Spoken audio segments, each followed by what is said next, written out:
এই যে আজি কলে যে আমি যামেই উজনিত, ইয়াৰ ওপৰত আপোনাৰ প্ৰতিক্ৰিয়া এই সদনত অহাটো খুব প্ৰয়োজনীয়।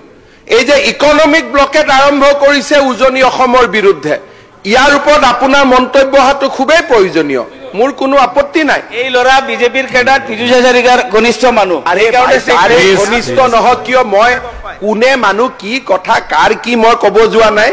মই খালি এটাই কথা কৈছো যে যেতিয়ালৈকে অসমত খিলঞ্জীয়া মানুহখিনিৰ অধিকাৰ সুৰক্ষিত হৈ থাকিব, সকলোৱে চব কৰিব পাৰিব।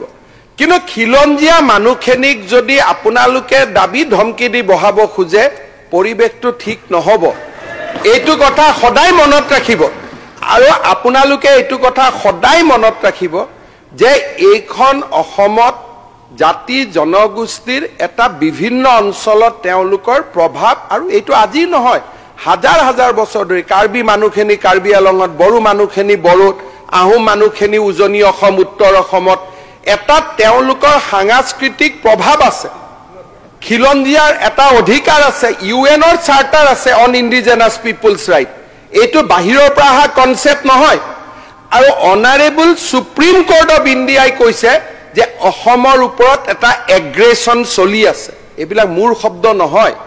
আপোনালোকে যে কয় হিমন্ত বিশ্ব শৰ্মাই কয়, এই শব্দবিলাক ইয়াত গোপীনাথ বৰদলৈ কৈ যোৱা শব্দ, বিষ্ণুৰাম মেধিয়ে কৈ যোৱা শব্দ, এই শব্দবিলাক সুপ্ৰিম কোৰ্টৰ মহামান্য আদালতে কৈ যোৱা। Sarbananda Sonowal versus government of India কেছটো পঢ়িব, তাত লিখা আছে অসমৰ ওপৰত ইকনমিক এণ্ড এক্সটাৰ্নেল এগ্ৰেছন আৰম্ভ হৈছে বিকজ অফ দ্য পপুলেশ্যন ডিছবেলেঞ্চ।